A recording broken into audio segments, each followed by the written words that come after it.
Ya, silakan. Ada yang bisa tentang NPD ya Mbak, tapi lebih ke pengalaman Mbak Ana saja sebagai salah satu penyintas trauma bonding relationship.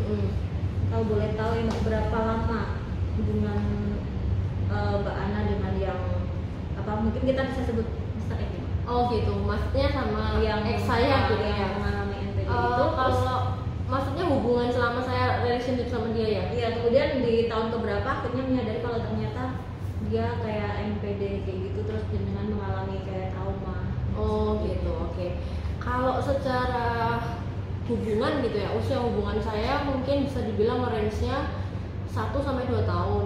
Bisa dibilang dimana masih relatif nggak terlalu lama lah ya, nggak terlalu lama. Mungkin masih ada banyak korban-korban lain yang durasinya jauh lebih lama gitu.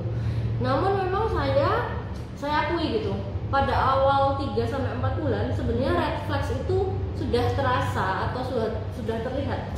Red flags itu kayak kejanggalan gitu loh sejak di usia awal hubungan. Jadi nggak perlu lama-lama banget ya, red flags 3-4 bulan udah ada.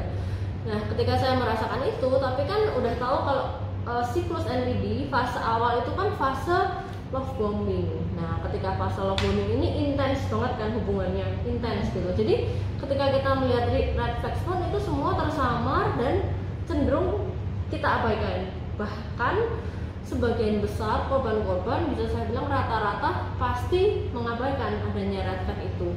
Apalagi saya pada kondisi itu nggak tahu sama sekali kan tentang apa itu NPD, personality disorder ini nggak tahu, bener-bener awam gitu kan. Nah kemudian hubungan itu kan sempat putus nyambung. Nah saya baru menduga kuat kalau dia itu NPD atau narsisis gitu ya istilahnya setelah bisa dibilang itu 8 bulan gitu ya. Nah itu pun setelah semakin saya belajar banyak, edukasi, baca artikel, baca buku dan semuanya sampai akhirnya bisa mengkerucutkan jenis NPD yang spesifik gitu ya. Akhirnya bisa mengerti edukasi ini secara lebih dalam gitu. Mungkin saya sharing di sini nggak bisa saya bilang atau mengejat 100% oh dia NPD karena nggak mungkin saya nyeret dia untuk didiagnosa secara resmi kan, nggak mungkin untuk ngomong kayak oh itu 100% gitu ya. Namun dari sekian banyak apa yang saya pelajari gitu, saya merasa pendapat pribadi ini saya yakin terutama untuk perjalanan healing saya yakin 99% dia itu match banget. Bahkan saya berani bilang bahwa perilaku abusifnya, perilaku narsisistiknya itu textbook karena memang NPD atau narcissistic personality disorder kan bisa juga spektrum. Orang melakukan perilaku abusif mungkin kadarnya 40%, 50% spektrum. Nah, itu belum bisa dikatakan disorder kalau masih spektrum. Tapi kenapa saya bilang di sini ya menurut gua sih disorder ya, soalnya 99% dan itu textbook banget gitu kan. Kira-kira rentang waktunya kayak gitu yang tadi Mbak Tias tanyain. Ketika itu ada momentum seperti apa yang membuat Mbak sadar oh ternyata dia seorang ini sampai kayak itu tadi NPD. Aha, momen aku gitu ya, ini kenapa sih kok orang ini apa yang aneh gitu, momen-momen apa gitu ya. Mungkin aku bisa jawab kalau momen yang paling aku merasa aneh banget dan kayak merasa wah this is some kind of toxic gitu kan. Nomor satu tuh perilaku dia, ya ini trademark seorang narsisis juga ya, on off, perilakunya on off itu sangat tidak lazim gitu. Bagaimana kita bisa membangun hubungan ya dalam satu hari gitu, pagi dia sayang banget gitu, kayak mesra, kayak bener-bener gak ada apa-apa gitu, nggak nyampe dalam satu hari tiba-tiba malamnya dia bisa jadi kayak nightmare gitu, bisa bener-bener maling banget, tiba-tiba hilang, tiba-tiba kayak bad mood, tiba-tiba kayak menutupi segala sesuatu yang menurut saya tidak perlu ditutupi. Dan ibaratnya itu range on off-nya itu kalau di video mungkin saya sering bilang jungkat-jungkit ya, itu dalam waktu yang relatif singkat dan yang perlu digarisbawahi tanpa alasan yang jelas. Nah, memang salah satu ciri seorang narsis kan hypersensitif. Jadi kita akan sangat sulit ya mengerti apa yang ada di pikiran dia gitu kan. Maksudnya untuk baca isi pola pikirnya dia kita susah banget gitu. Jadi on off.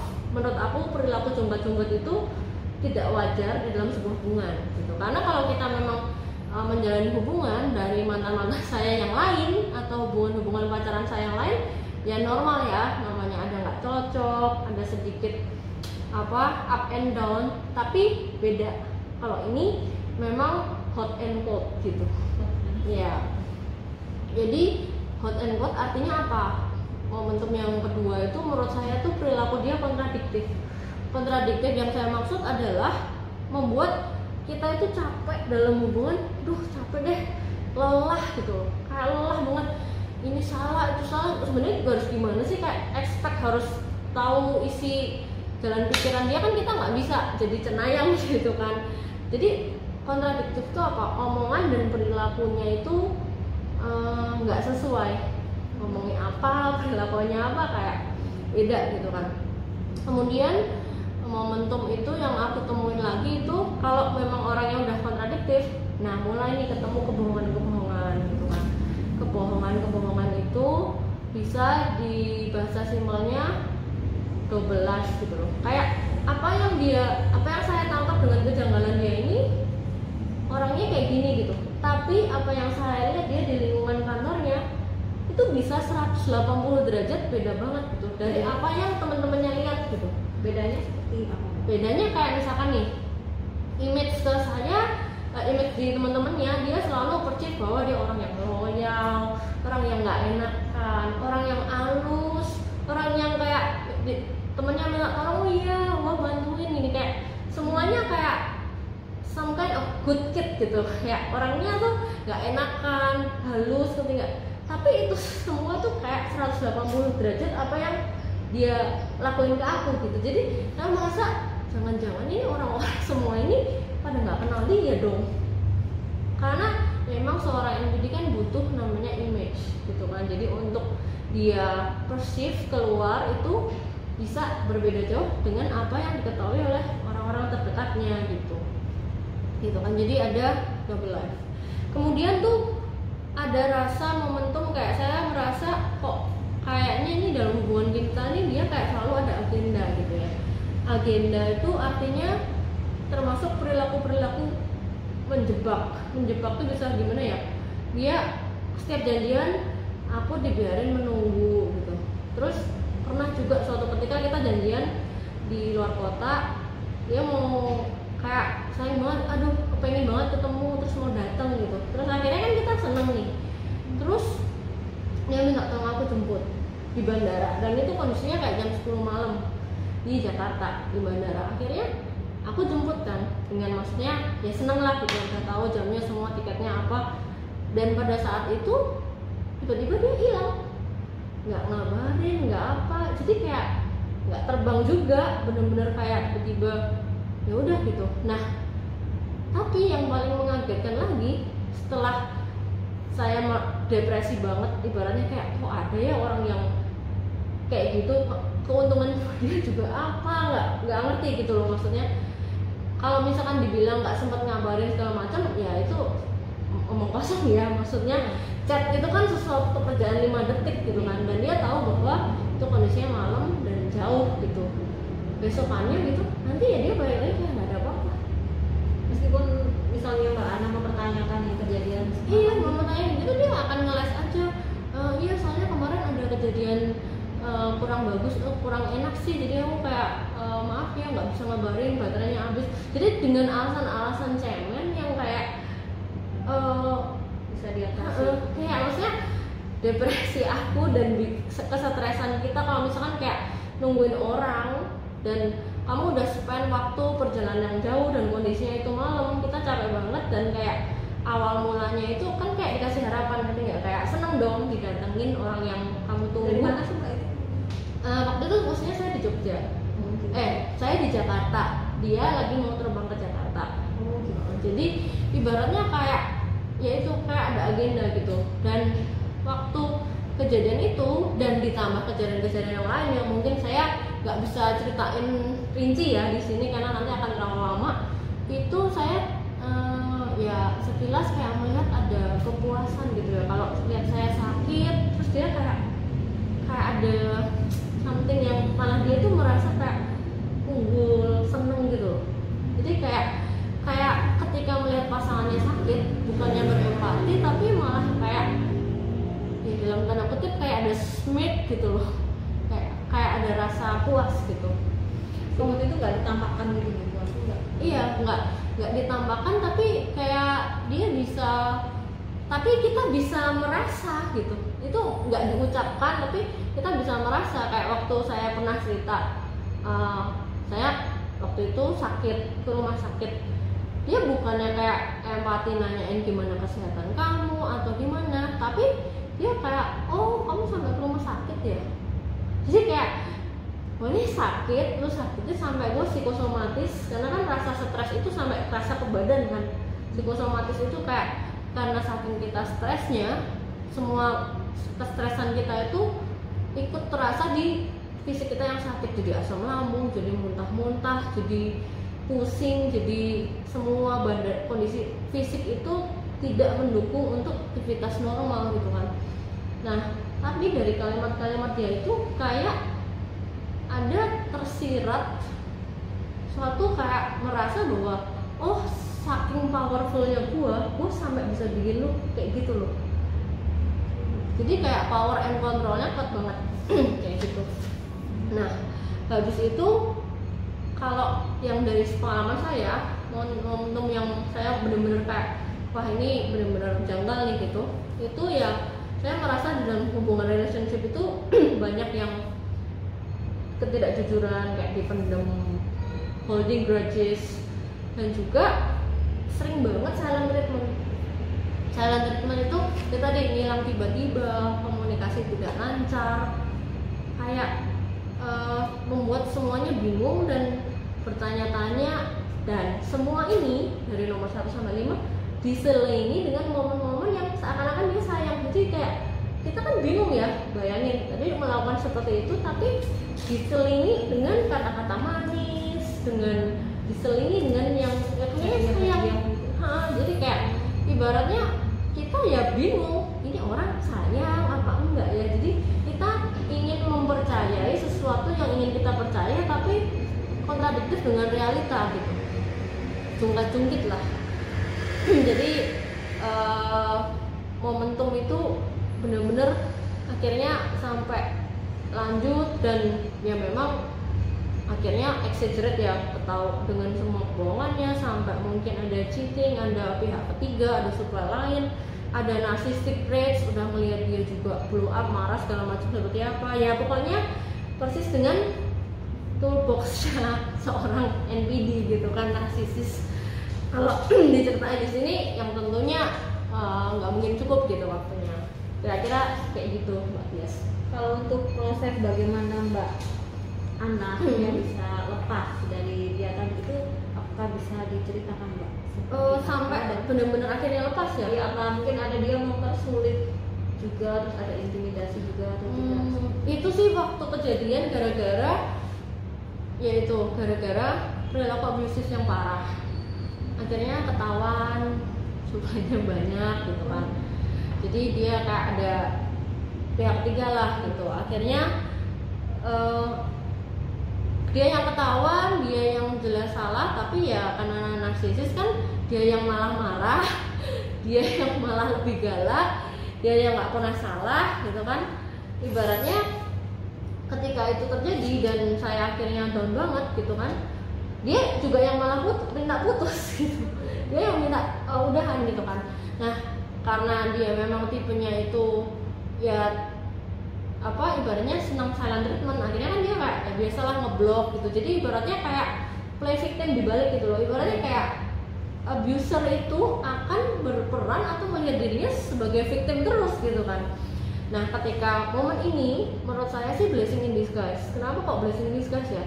Ya udahlah, toh kan dia yang akhirnya ninggalin saya, walaupun saya dibuat. Menurut saya sih waktu itu titik terendah dalam hidup aku ya gitu. Terus saking bingungnya, nggak sengaja tuh aku jadi malah googling gitu, kayak iseng aja, orang yang nggak punya empati, aku ketik di Google kan, kan muncul tuh yang related gitu kan. Terus sampai banyak banget yang artikel-artikel yang terkait, karena aku ngerasa sih, aku bahkan nggak tahu loh kalau NPD itu ciri-ciri utamanya kurang atau tidak memiliki empati kan. Dan itu kalimat pertama yang aku googling, itu bener-bener kayak aku ngerasa the whole relationship tuh dia kayak nggak ada empati sama sekali. Sekarang mana mungkin sih kita membiarin orang yang notabene kita sayang, pacaran, terus kita ngebiarin pacar kita nungguin kita janjian, misalkan nih kita janjian nih tadi kan jam 2, terus aku membiarkan Mbak Desi nunggu berjam-jam sampai jam 5, jam 6 aku nggak ada kabar, aku nggak bisa dihubungin. Kan saya harus berempati dong sama Mbak. Masa saya membiarkan atau mengabaikan seseorang, kayak ignorance gitu, yang kita ngaku-ngakunya ini pacar atau orang yang kita sayang, kan nggak ada empati kan. Apapun lah alasan ego kita, harusnya kan kita ngabarin atau setidaknya memikirkan kita berada di sepatu orang itu kan. Itulah.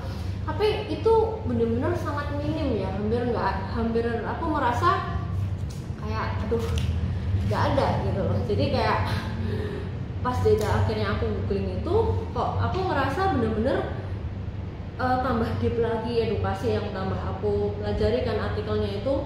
Nah kalau misalkan Mbak Tias nanya mempersulit atau enggak, dalam arti dia mempersulit atau intimidasi, bentuknya itu sulitnya karena dalam siklus NPD kan akan ada fase keempat, fase hoover.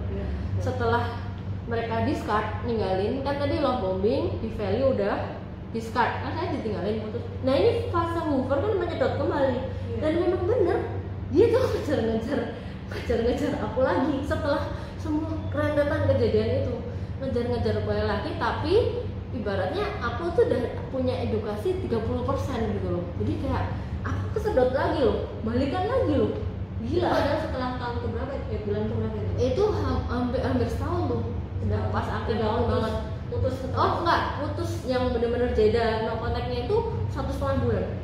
1,5 bulan Dia mulai 1,5 bulan. Nah setelah itu kan mulai lagi tuh siklus love bombingnya diulang lagi, terus di value lagi gitu. Nah jadi ibaratnya kayak akhirnya dengan bertambahnya konteks edukasi yang aku dapat segala macam, yang siklus kedua ini di value-nya aku nggak separah yang pertama, karena sedikit banyak udah ada bekal kan, kayak malah tambah kepo, ini orang antik banget nih, kayak kucing antik gitu kan. Jadi kayak dipelajari gitu. Sampai kayak dalam tanda kutip kok lama-lama kayak terprediksi ya. Ibaratnya orang yang kayak udah ada persoalan disorder ini A B C D E, terus nih orang melakukan A B C, nah berarti bener lagi D nih, beneran D, oh bener lagi E nih, beneran E, kayak textbook banget kan gitu. Berarti udah nggak bucin yang kedua. Ya tetap bucin.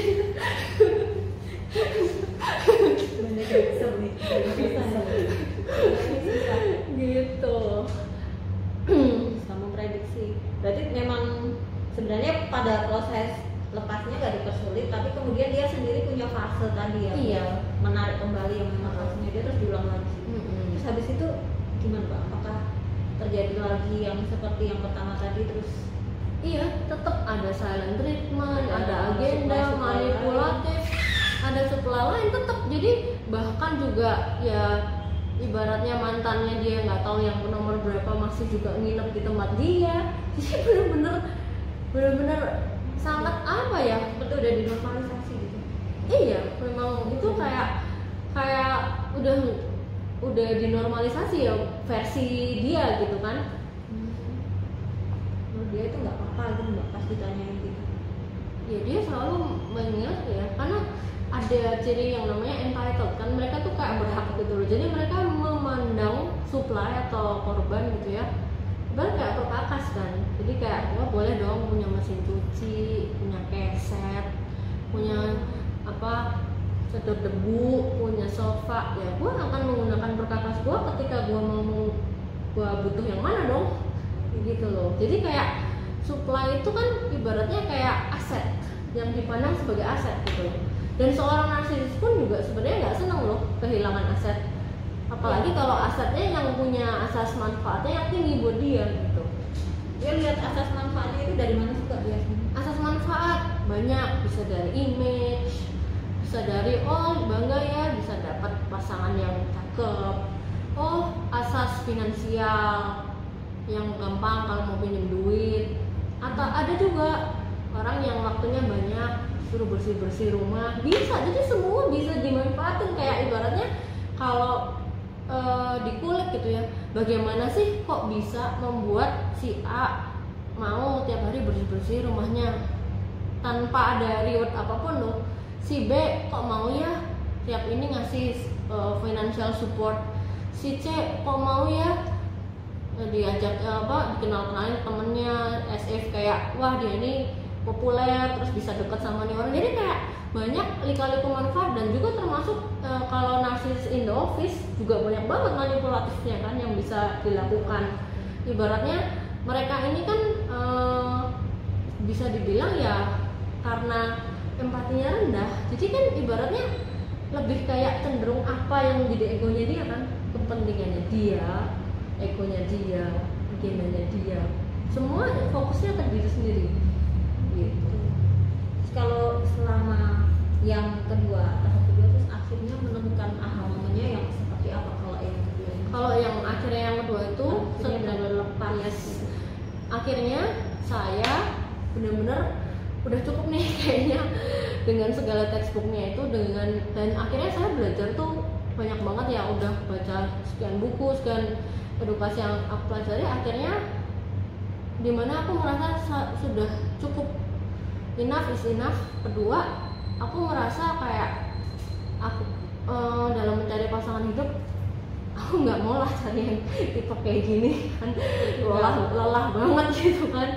Jadi akhirnya kalau boleh sharing sedikit sih, akhir dari cerita ini memang saya yang akhirnya saya yang punya kekuatan untuk ya keberanian untuk akhirnya walaupun trauma banget ya, tapi harus lepas. Ibarat kayak misalkan kita lagi berhenti ngerokok, kita tahu kan kita pengen ngerokok gitu, tapi ya kamu harus punya komitmen gitu untuk I deserve someone better gitu. Padahal kan kalau Mbak yang mengakhiri, dia mungkin juga nggak terima gitu. Iya, pasti dia nggak terima. Tapi kan kalau seorang narsis, nama narsis ini kan ada kata narsistik atau narsis gitu kan, pasti mereka kan gengsi banget, ada gengsi kan, gengsi banget. Jadi ibaratnya ketika saya udah memutuskan untuk move on, Mbak, itu artinya benar-benar no contact. Artinya semua media komunikasi itu saya tutup. Karena kalau ibarat gini, kalau kita tahu dalam sebuah analogi toxic relationship ya gitu, ya gimana kita bisa sembuh kalau kita selalu membuka celah toxic gitu kan. Ibaratnya gimana kita bisa detoksifikasi kan. Jadi akhirnya saya benar-benar bukan karena saya nggak suka sama dia, justru orang trauma bond kan, dan bukan saya benci atau bukan saya nggak suka, tapi demi kesehatan mental saya. Jadi benar-benar fokusnya my peace, myself, my mental health gitu. Benar-benar fokusnya untuk diri, karena ini memang proses alur yang memang harus dilewati untuk proses healing dan recovery gitu. Jadi berarti udah masuk ke trauma bond, yang ini yang ditakuti. Iya, Pak, itu memang bagaimana? Trauma bond itu kan ibaratnya kayak efek dari nggak cuman mental kita yang tadi itu ya. Trauma bond itu menyebabkan logika tumpul. Nah, ketika trauma bond terjadi, trauma bond itu kayak ibaratnya kok kita bisa ya kecanduan dengan orang yang mengabuse kita, ya kan? Nah, karena ketika kita pada masa berhubungan sama dia kan on off, itu kita itu dopamine rush. Ketika dia cuman chat aja, halo, zrung gitu kan, kayak dopamine rush ya. Terus waktu kita sama dia itu kayak ada serotonin, hormon oksitosin yang kita membuat jadi bonding, tapi bondingnya ini disela-selani dengan kegiatan abusive yang tadi. Nah, ketika ada ketidakseimbangan hormon, artinya hormon stres dicampur dengan dopamin rush, itu kan kita jadi up and down, itu menyebabkan kecanduan. Nah, ketika kita kecanduan, ketika kita posisinya down, kita tuh kayak craving orang ini lagi. Jadi kayak ibaratnya superhero sama penjahat orangnya sama, kayak memainkan dua peran gitu kan. Jadi ketika kita disakiti sama orang itu, kenapa kok kita berpikir orang ini juga yang bisa nyembuhin kita?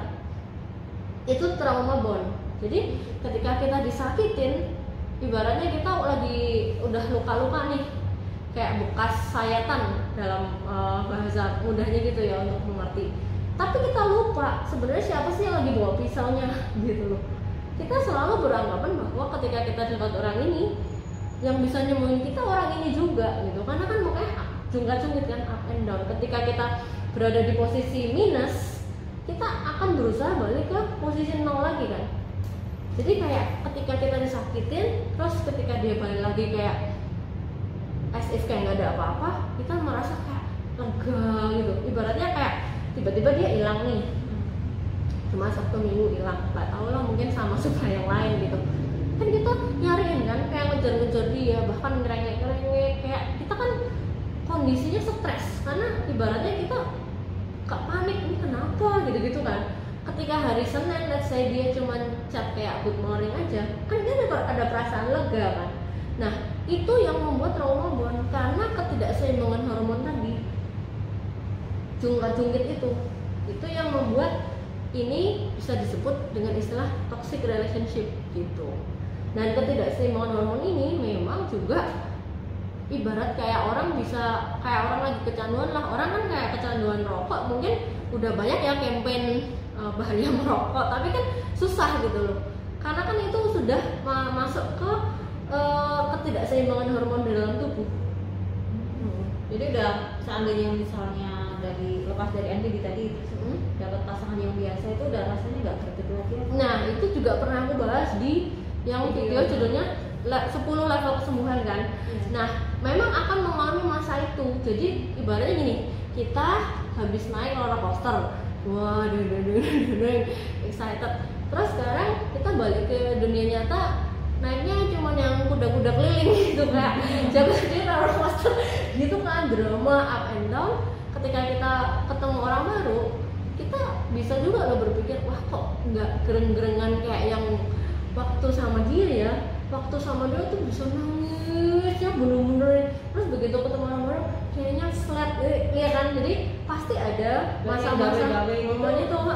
Tapi sebenarnya yang dibilang true love ya harusnya true love yang normal ya, yang tadi yang konsisten gitu. Maksudnya ya kita masa pengennya harmoni dong, peaceful gitu kan, tapi itu kan agak bertolak belakang dari apa yang narsis cari. Kalau narsis kan pengennya drama, fuel kan, reaksi emosional terus kan setiap hari.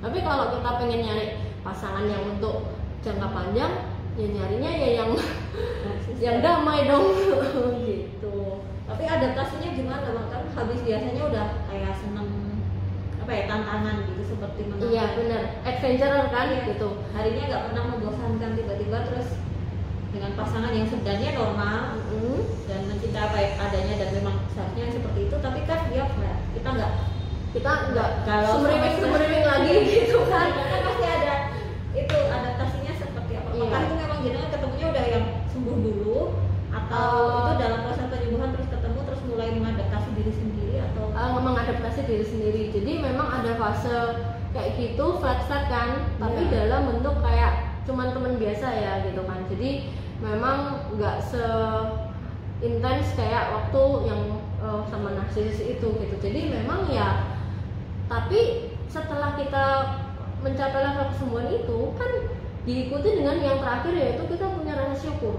Ketika kita bersyukur, kita kapok dong balik relationship yang kayak gitu ya kan. Jadi pasti kita bersyukur, dan akhirnya ketika menemukan pasangan yang bisa diajak untuk menyongsong masa depan, itu benar-benar rasa syukur yang. Tapi ini pasti juga ada proses yang nggak mudah juga pasti mbak, ketika kita kan pasti udah seneng dia love bombing dan sebagainya, terus aduh besok di WhatsApp nggak ya apa kayak gitu, tapi tiba-tiba setiap hari udah di WhatsApp, tiap hari ada, nanti Sabtu Minggu ketemu ya. Cuman kan setidaknya kadar menerimanya seperti apa. Kalau yang relationship normal ya, itu love bombingnya tidak seintens seorang narsis, itu kan nyakitinnya biasa aja. Kalau kita asal ibaratnya kita nggak cocok ya, kita bisa komunikasi secara sehat, bisa mencari solusi bersama, justru itu yang membuat level kadar cinta kita juga bisa meningkat. Bayangin kalau sama narsisis, setiap ada masalah di blok. Gak bisa berkomunikasi. Kayak anak-anak banget. Iya, EQ-nya kayak umur anak 3-4 tahun kan. Jadi bayangin aja, gak ada apa-apa, kayak ada cuman hypersensitif kan. Kita capek gitu, kayak di taman kanak-kanak gitu. Padahal ibaratnya kalau orang yang pengen mencari hubungan serius untuk pandangannya menikah, ya harusnya sih nggak mencari yang taman kanak-kanak gitu kan. Jadi ketika kita akhirnya menemukan pasangan yang bisa diajak komunikasi secara sehat, itu luar biasa loh Mbak. Bayangin yang dulu beda banget pas itu tadi ya komunikasi. Iya, kayak jelek banget gitu, mau komunikasi sederhana aja susah, dikit-dikit ngeblok, unblock kayak mau blockbuster kali. Ya bayangin aja. Tapi pas masa-masa healing ini berapa lama Mbak kalau Mbak Ani? Aku sih up to 2 tahun ya. 2 tahun dari 2019 itu. Up to ya, betul 2 tahun. Sampai akhirnya ketemu bisa menerima orang lain lagi. Iya, akhirnya setelah kita maju ke depan, ya memori-memori itu menjadi kayak fragmented memory, artinya inget nggak ya, inget lah jelas, tapi ketika kita inget setidaknya kita tidak bereaksi secara emosional, artinya kita mencerna ingatan itu ya dengan logika gitu, sebagai perjalanan hidup, sebagai pelajaran kehidupan, dan juga sebagai rasa syukur lah akhirnya bisa berada di titik yang sekarang gitu, at least bisa healing, at least bisa recovery. Tapi gitu di kan. masa recovery tadi kan nggak mudah yang maksudnya mungkin ada pengen nengok ke belakang, terus kayaknya juga orang Indonesia juga ya. Iya. Mungkin ketemu berapa persen Mbak? Aduh, nggak tahu ya. Semoga sih nggak. Maksudnya Kalau kemungkinan ketemu ya mungkin kayak di lingkungan yang mutual friend gitu kan. Kalau itu sih saya nggak tahu ya. Cuman kalau tadi nanya beratnya apa, tantangan pertama move on, trauma bonding ini tuh sebenarnya kangen loh. Trauma bonding kayak kita candu kan, kangen dan juga kayak pengen kontak gitu. Tapi jadi kayak perasaannya ada kayak aduh pengen, tapi ada logika yang udah kayak bikin robust. Kita kayak bangun dinding tuh kokoh gitu loh. Ibaratnya kita harus bangun dinding kokoh sehingga kita menghilangkan rasa kayak pengen kontak, pengen ketemu lagi. Pertanyaannya cuma simpel ya, kasih diri sendiri, emang lu mau ulang lagi siklus itu? Kayak udah sampai kayak gitu, udah sampai gila, mana lu mau ulangi lagi? Jadi kan pasti kita gimana ya, belajar juga lah dari pengalaman yang udah gitu. Tapi memang kalau day to day-nya diceritain berat sih, pasti berat. Semua kok yang sharing berusaha lepas dari trauma bond, semua yang sharing untuk recovery dan healing, untuk dari level 1 sampai 10 tahap kesembuhan itu semuanya sangat berat. Dan saking beratnya nggak heran kan banyak banget yang bolak-balik nggak bisa, susah. akhirnya balik lagi gitu. Iya, balik lagi. Kalau udah putus gitu dia juga mau terima Mbak. Kan dia putus jenengan misalnya, terus misalnya balik lagi gitu. Oh enggak, kalau saya kan saya yang memang udah robust untuk no contact kan, maksudnya saya merasa ya udah cukup lah, saya nggak mau ini. Cuman orang-orang lain yang sharing, maksudnya punya pengalaman sejenis dengan saya, banyak mereka yang bisa balik ya, kayak tadi kan saya juga sempet kan. Iya, ya kan. Iya. Jadi kalau memang ada yang pada sharing dan memang terus balik lagi, ya saya juga nggak bisa terus mengejat bahwa apa lu balik lagi. Ya memang itu sebagai prosesnya sampai nanti kapasitas kamu seberapa bisa menerima perilaku abusif yang kayak gitu loh. Dalam masa-masa healing tadi yang bukan waktu yang sebentar ya Mbak, 2 tahun, itu support system seperti apa yang dibutuhkan oleh seseorang yang ingin mencoba lepas dari pasangan ini? Dan kalau untuk Mbak Ana, apakah Mbak Ana mendapatkan? Kalau support system sih, kalau setiap orang pasti kebutuhannya beda-beda. Saya jawab dari saya dulu. Kalau support system saya sih pasti saudara. Saya punya saudara yang kebetulan dia bukan psikolog, bukan psikiater, tapi sarjana psikologi. Nah, dia lebih kayak temen saya sharing, tapi bantu saya untuk menguatkan diri saya gitu. Kemudian juga dari teman-teman. Tapi yang paling bisa bikin saya akhirnya kayak lepas dari kabut gitu ya, kayak saya bisa melihat secara jernih lagi, saya bisa bilang itu dari edukasi yang saya dapat dari seluruh mentor-mentor narcissistic personality disorder di seluruh dunia.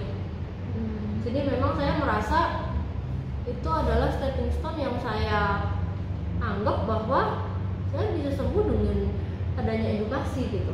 Jadi benar-benar menambah kayak wacana baru lah, kayak benar-benar suatu pemahaman baru buat saya. Nah, kalau untuk orang lain atau pada dasarnya gitu, ya mirip lah kayak saya sekarang mungkin juga membantu orang untuk memahami dengan konsep ini dengan edukasi pendekatannya. Walaupun mungkin mereka juga punya orang-orang terkasih ya, orang-orang terdekat, bisa teman baik, bisa saudara, bisa keluarga dan sebagainya gitu. Ada juga yang mungkin membutuhkan terapi secara profesional kayak psikolog atau psikiater, tergantung kebutuhan dari masing-masing klien gitu kan. Kalau misalkan memang merasa terbantu ya monggo gitu kan. Ibaratnya kayak lebih masing-masing pribadi pasti ini, cuman yaitu kalau kita memang ingin sembuh atau enggak, kita bisa sembuh atau enggak, kita harus mau membantu diri kita. Ketika orang lain membantu kita sebanyak apapun, tapi kalau kita sendiri nggak mau membantu diri kita, ya akan sulit. Ibaratnya saya udah ngomong nih berapa kali pun untuk membantu untuk kita bisa healing, untuk kita bisa recovery, tapi ibaratnya keep kontak terus, hubungan terus, intens terus. Ibaratnya kayak saya tetap, dia deketin saya dengan caranya mau lagi ke bawah arus terus, ya kapan healing gitu kan. Jadi harus dari diri sendiri juga kan, nggak bisa cuman ngandelin dari orang lain. Kita bilang, misalkan saudara saya bilang kayaknya ini nggak bagus buat kamu, bikin kamu sakit, depresi, saya masuk rumah sakit, titik terendah lah, sampai karir juga jadi down segala macem. Tapi kalau misalkan saya juga bebal aja ngikutin nafsu trauma bond, kan nggak akan pernah bisa lepas. Makanya banyak korban yang terjerat sampai bertahun-tahun kan. Itu kayak apa ya, kayak mentalnya dibunuh perlahan-lahan gitu, kayak tergerus perlahan-lahan. Dan dukungan yang menurut saya berharga banget buat aku gitu ya, setiap ada teman-teman dari channel YouTube atau dari Instagram yang sharing gitu, kita saling menguatkan kan, kita berbagi gitu, kita sharing, saling menguatkan. Jadi ketika saya bisa membantu mereka, itu saya juga merasa disembuhkan gitu. Saya juga merasa disembuhkan bahwa berbagi gitu. Jadi saya merasa kayak bisa membantu orang dan berdampak, itu juga termasuk saya disembuhkan karena kita kayak berjuang bersama-sama gitu kan. Jadi saya sering ngomong sama mereka healing gitu, yang kita sering motivasi bareng-bareng gitu kan. Nah, kemudian dorongan seperti apa yang membuat Mbak Ana akhirnya memutuskan untuk memberikan edukasi yang tampil di publik? Oh, maksudnya kenapa kok sharing? Iya, karena kan mereka lebih banyak yang kayak tadi nggak terlihat dari publik, kemudian entah healing atau tidak, mungkin malah kembali lagi menikmati trauma bondnya. Karena dia nggak bisa lepas. Ya memang itu tadi kan kita harus pakai pemahaman yang ibaratnya kayak kita lagi di dalam trauma bond, tapi saya selalu tanya sama diri saya juga, satu, ini relationship memberikan dampak positif nggak ya buat kedua belah pihak? Ini hubungan ini apa memang bener nih aku nyari pasangan yang kayak gini? 3, mau buang-buang waktu sampai berapa lama gitu kan? 4, sebenarnya aku bahagia nggak sih di dalam hubungan ini? Terus 5, yakin lu mau nikah sama orang kayak gini? Banyak banget pertanyaannya. Refleksi diri. Kayak refleksi diri dulu gitu kan. Nah, kalau setelah akhirnya saya mengambil keputusan buat no, semuanya jawabannya tidak, ya get out, stay out. Artinya kita keluar dan ya udah tetap di luar. Kalau kita keluar terus kesedot lagi, ya berarti kan bukan get out, stay out, pulang lagi kan gitu kan. Nah, kalau dalam pertanyaan ini kan konteksnya ya tadi pacaran ya beda pasti case-nya kalau udah menikah gitu kan. Ya setelah saya akhirnya memutuskan untuk get out dan stay out, ya pertama ya saya no contact lah ya, ibaratnya kayak orang kecanduan rokok tapi deket-deket rokok, orang kecanduan alkohol tapi deket-deket alkohol. Akan lebih susah kan orang kecanduan narkoba tapi bergaul sama pengedar ya susah kan. Jadi ketika kita memang ingin maju ke depan ya kita harus punya komitmen diri sendiri juga gitu kan. Dan itu juga terasa banget setelah kita bisa lepas, semuanya jauh lebih baik gitu, kayak bersyukur banget lah bisa lebih berkembang, finansial juga lebih cerah ya kan, kayak jadi semuanya upgrade gitu kan. Dan tadi pertanyaannya apa yang memutuskan saya untuk sharing gitu ya, secara publik gitu kan, jadi konsultan juga gitu kan dengan Instagram dan gitu. Sebenarnya nggak ada rencana sih kalau jadi konsultan apa enggak, cuman gimana ya, karena kalau orang minta tolong atau gimana ya akhirnya ya udahlah saya menolong semaksimal bisa saya gitu kan. Dorongan motivasi awalnya karena melihat dari diri saya sendiri, inspirasi yang saya dapat, healing yang saya dapat juga dari edukasi yang konteksnya NPD. Modal utama saya sampai bisa di titik ini gitu kan. Dan kebetulan ya saya lihat sumbernya kan banyak kan dari luar gitu kan, dan mungkin masih minim juga ya edukasi perihal ini di Indonesia gitu kan. Nah kebetulan waktu tahun 2019 kan banyak work from home yang kita dihimbau di rumah kan. Saya pikir ya udahlah, mumpung sering di rumah juga memutuskan untuk sharing edukasi ini khususnya di Indonesia gitu.